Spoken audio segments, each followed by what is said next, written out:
Hi, everybody. Happy freaking Friday. Welcome to the Local Marketing Institute Q&A Live with your fabulous guest host. Now, your fabulous host, Greg Gifford, from Search Lab Digital. You can reach him at Greg Gifford currently on Twitter and Blue Although Sky. I don't really use it much anymore. I know, Sad to yeah, say. I know. I would have to say I was like I pop on there every once in a while, and you get the usual actors posting, right? But it's like you also know that they're posting over on Blue Sky, so we should probably add We our should Blue switch this Sky. to our Blue Sky handles for next time. Yeah, Yeah. exactly. Yep. So, and you can join us on the Local Marketing Institute Connect on Facebook, the land of the now completely uncensored. Yeah, who knows how long we're going to be there too. Yeah, Anyway. exactly. But you know where we're always going to be is in your ear on the go. We are always going to be in your ear on the go. You can get us on Apple, Google, Spotify, and for some reason, iHeartRadio. And with that, we have a short episode today. So that means we only have Greg and I to talk to you for 30 minutes today. Sorry, not sorry. We're giving you your time back. Look at it that way. So just a little bit of housekeeping. If you have any questions, please drop them into the Q&A. Do not pop them into the chat. If you pop them into the chat, we're going to tell you to pop them into the Q&A, and we're never going to answer your question. And that's pretty much about it. Thank you for coming. We're going to get into it right now. And we're basically not doing live questions this week. We're just answering questions from last time. But having said that, anonymous attendee is back and just popped a question in the Q&A that I actually do want to answer because everybody keeps asking me this. Somebody posted a video on LinkedIn saying that there was a bug causing dealerships' service and parts department GBPs to become unnested and then everything to be marked as deleted or as duplicates so things get deleted, and had a proposed solution to it. I don't know where this information came from. This hasn't happened to any of the dealers we work with. This hasn't happened to any dealer I've talked to. I was just at a Ford event yesterday talking to literally every Ford field rep, and none of them had heard of it happening either. So anonymous attendee, whoever you are, I do not think there is an update or a glitch that caused this. I think maybe somebody at that person's stable of clients screwed something up on a few of their dealership sites, and that person maybe just assumed there was a glitch, but there is definitely not a glitch for this. And that being said, the first question that we were prepared for comes from Brendan. I wonder if Brendan is here today. Brendan is not here today, so hopefully, Brendan, you're catching the replay to hear your answer. Brendan asked a little while, well, he said, agency dashboard. Am I just paranoid? Yes. A little while back, I stopped adding all of my clients' GBPs to the same agency dashboard because I was worried one client's GBP problems could become another's by association. Oh, I started suspensions. keeping them on a separate email per site/brand. Pretty sure I'm just being paranoid, but I've run into similar issues before, and sometimes my clients just do reckless things, and I don't want that to affect somebody else. How unfounded is my paranoia? LOL. Well, you're partially right and a lot wrong. So you're actually, believe it or not, causing an issue.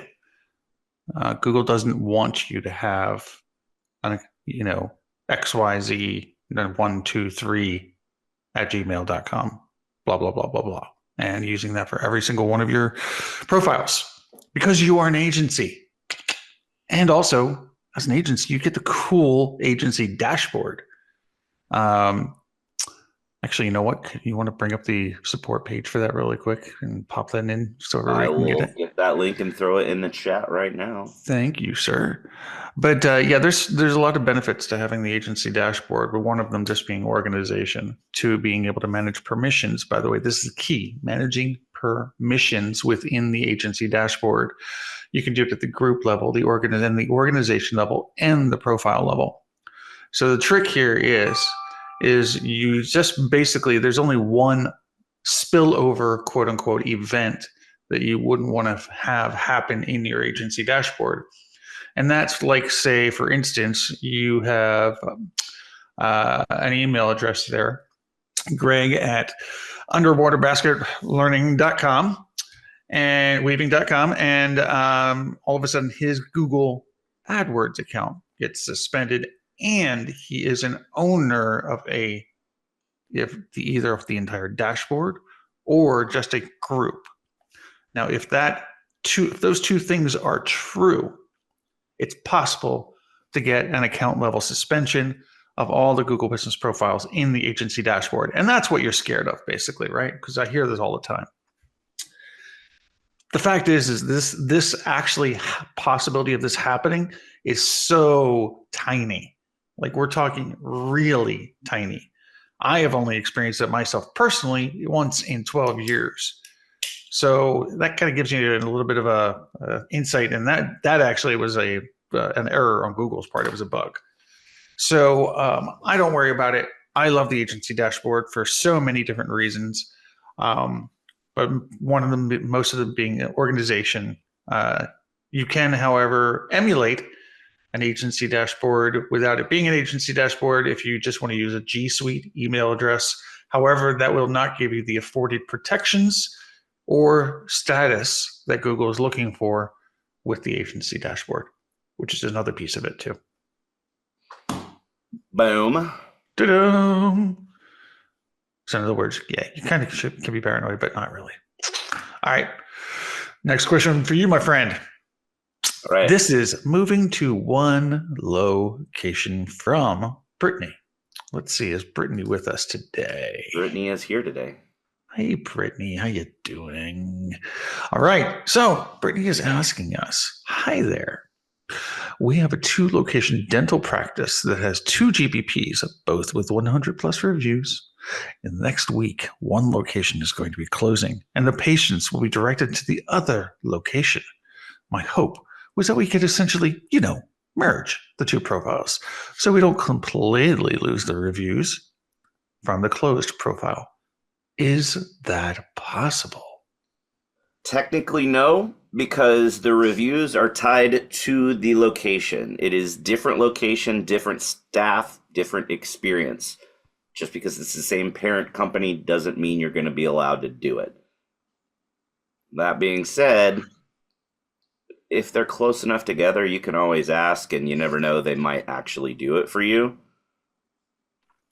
So Brittany, can you comment in how close together the 2 practices are in the chat? What were you going to say, Ben? I was going to say, so here's the interesting thing about this. I actually just experienced this yesterday. Literally, right? So I had a client. You this question then. But you're right. Actually, you're 100% correct in everything you're saying. What I saw with this one is, and this is why I wanted to bring it up, is back in December, this customer of ours had gotten reinstated, and voila, of course, reviews didn't get reinstated, right? And anyway, they came back to us, and now it's been a little bit over a month, and they're like, hey, where's our reviews? Give us our reviews. I was like, let me ask Google again. Because last time what they did was they came back and they said they would not merge the 2 because they did not own both of the profiles, which, by the way, is completely wrong. That's the wrong support flow, because one should be unclaimed. The one you're merging should be unclaimed. Right? So they're like, no, they both must be claimed. And I'm just like, stop smoking crack. And so basically I put in the response, and with 24 hours later, they said, okay, guess what? They're merged. So the last piece that you said, I think, is the most important. It doesn't hurt to try. Worst thing's going to happen is they're going to say no, but if you get lucky and they do it, then great. Exactly. But she did comment back in the chat that they are both in the Houston metro, but they're about 20 miles away from each other. I would guess you are not going to get that done. No. If they were like 4 or 5 miles away from each other, or even less than that, you'd have a much better chance. But being 20 miles away means they're both not actually in Houston. They're going to be Houston and some suburb, or just 2 different suburbs. But what she's saying right now is very important. So basically, the experience might be the same. So if she could prove that the experience is going to be the same employees, same doctor, then there is actually a chance because it's just a move. Potentially. Although you could also make the argument that it's probably different, like technicians, like tooth cleaning persons, and different receptionists. And they probably should have had two in the first place. Just because I'm curious now how you would have two offices with a single dentist unless they were only open certain days of the week in the past. Can you answer that? The entire staff rotates between locations or just the dentist rotates? Yeah, it's probably the entire staff. So if it's the entire staff, that actually plays in your favor, because if it's just, one office is open Monday, Wednesday, Friday, and the other one's open Tuesday, Thursday, but it's the same staff, you might be able to explain that to support and get them to combine it all. It's worth trying. Worth trying. That's the keyword there. Yep. Okay. All right. Next question. Yes, sir. Is from Mary. Is Mary here today? Mary's here today too, if it's the same Mary. Right. Mary's question. Google listing went missing after deleting the owner email account. My client's GBP listing recently went missing from Google Maps and our agency's manager account. Dashboard, I'm assuming. I tried searching for it using the business name, address, and phone number, but the listing isn't coming up. I can see the building with the logo on Google Street View at the correct address, but there is no profile associated with it. Unfortunately, my client deactivated the email that had ownership of the GBP since it was a former employee's email, and they were unaware it was the listing owner. Our agency account was a manager of the listing, but we never received any notifications about it getting removed, suspended, or unverified. Since there were no other owners, I'm assuming the listing got deleted along with the email account. My client wasn't able to reactivate the old email account, but they tried recreating the email with the same address. The listing isn't attached to the new account, so that was unsuccessful. I've also tried reaching out to GBP support, but got an automated response that didn't allow replies, so I was unable to explain the issue to a Google rep. Do you know if it's possible to revive the original listing and assign a new owner, or will we have to create a new listing from scratch? Create a new listing from scratch and ask for the reviews to be merged. That is the short answer, to be honest with you. It's gone, is what it is. In this situation, it's just poof, gone. If it's been more than 24 hours, it's definitely gone. Recovery of removed profiles is all about timing and category. And more than it does actually, in this case, it's been long, probably too long. I'm assuming that it's probably been more than 24 hours at this point. Guess we maybe should have answered this one last time, huh? Right?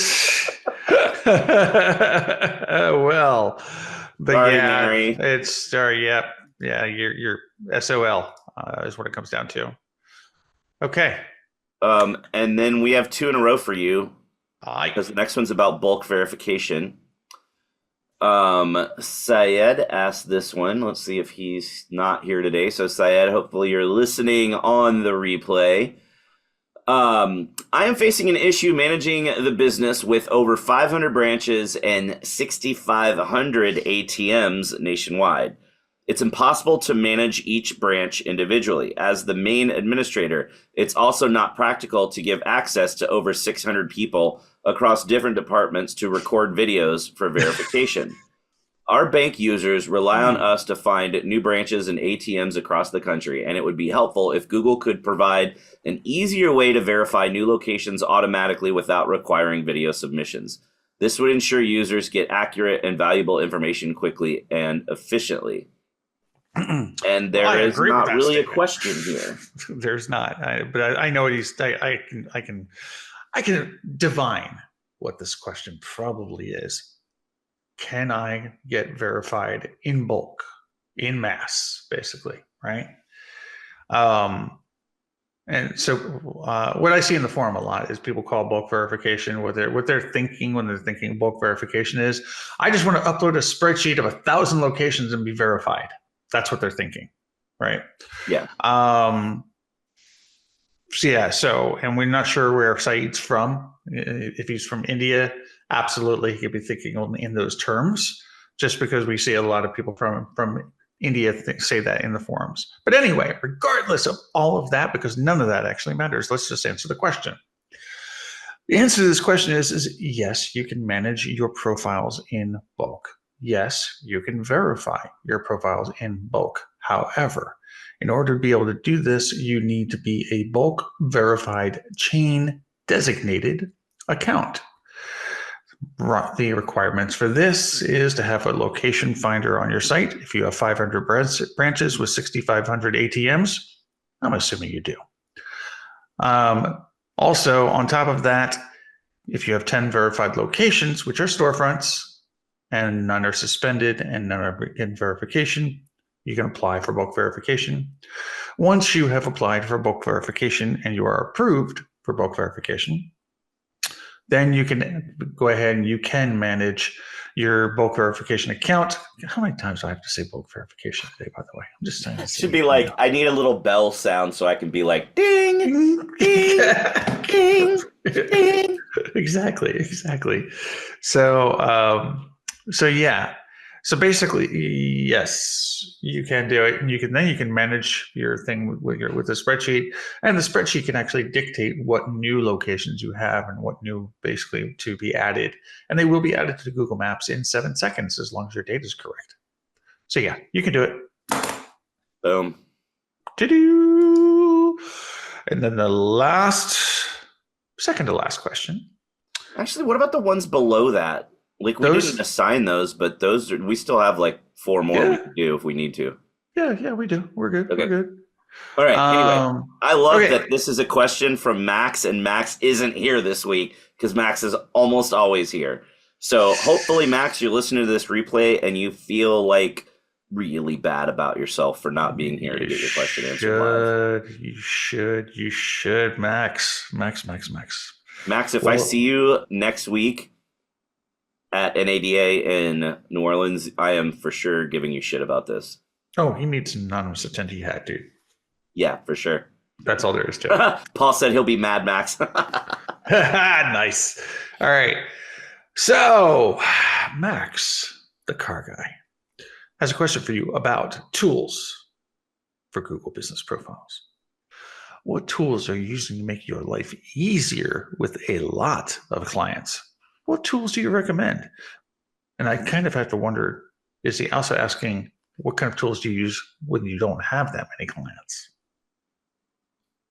Or maybe he's asking us, what do we do? Because he knows that we both have lots of clients. Who knows? But what he maybe it's a humble brag saying he's got a lot of clients and he wants to humble brag.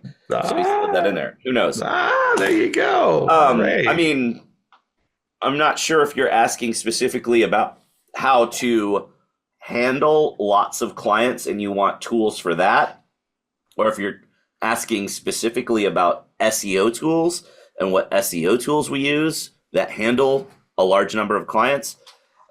For us, the answer is going to be really different than the answer Ben would give, because Ben's team basically created all of their own tools and they have a lot of their own systems they've coded themselves. For us, we haven't gone down that road yet because we still have a lot of, like, Ben works with a lot of like massive enterprise level multi-location clients. So it makes sense to invest that with us.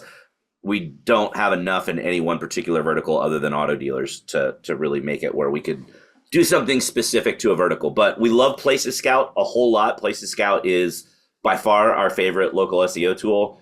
We love Whitespark. We love Bright Local. We use SEMrush and Ahrefs a lot. Do a lot of stuff with Google Sheets. I've been like the company Excel guy at every company I've ever worked for because I've just been a nerd and everybody wants to come find out about how to do crazy cool formulas and amazing things that you can do that you don't know how to do unless you really dig into formulas and scripting.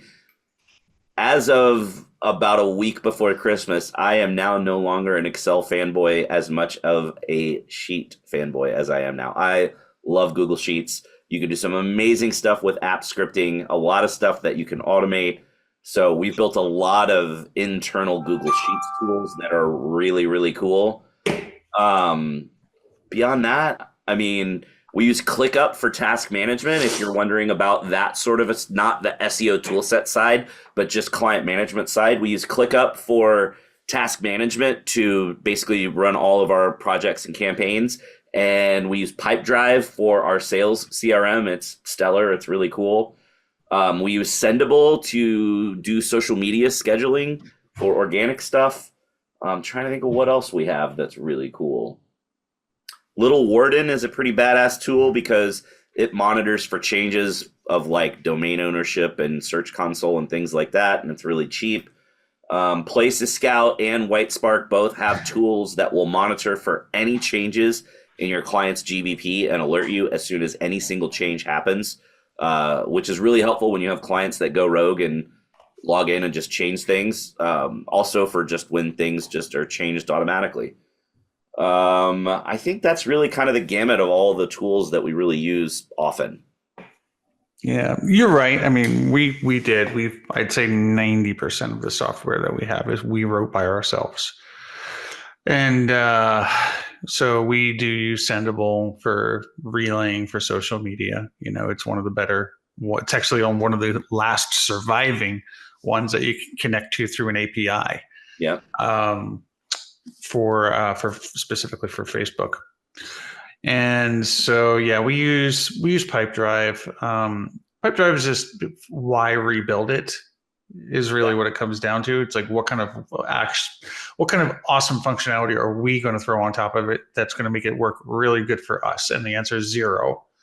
So we use that, and then not expensive. So yeah. Well, and actually, our ethos is not really is it expensive. It's our ethos is can we customize it for what we do? Yeah.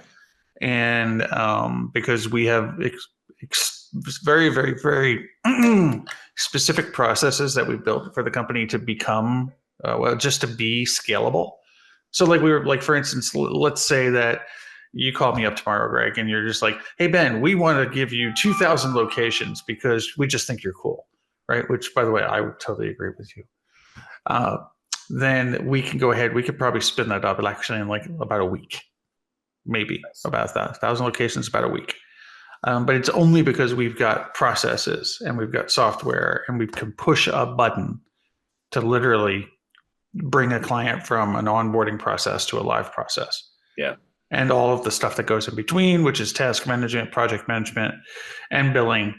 All of that is encapsulated in that one button push, basically, I guess is really what it comes down to. We're bringing on a entire franchise organization right now. We're doing all of their spam for every single location. Well, guess what? They've got 250 locations and they want us to launch in less than a week. Okay, we can do that. But not everybody has the capability to obviously write their own software. Yep. So there's also that. Yep. Well, right, we're last one here. Yes. We have time to do this last one. Sure. This one is for you from Luis, who, let's see if he's here. Luis is not here. So Luis, hopefully you hear this on the replay. The subject of this question is having two listings at the same address in the same category. So our agency set up two listings at the same address with the same category years ago when Google was sending out postcards to verify.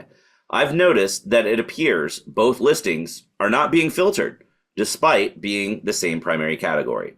One listing is the local company, and the other listing is their headquarters/training center. And these are both in the roofing category. We do have signage for both of these locations, and each location has their own office space, employees, and phone numbers. Questions are rising where, for example, a roofing company that creates a separate entity for gutter installation wants to have both companies share the same address. Even though technically it's possible, I think with video verification and tighter guidelines today, Google would make it hard to get verified even if we had all of our ducks in a row. I just boiled it down to these listings were set up a while ago when the rules were different.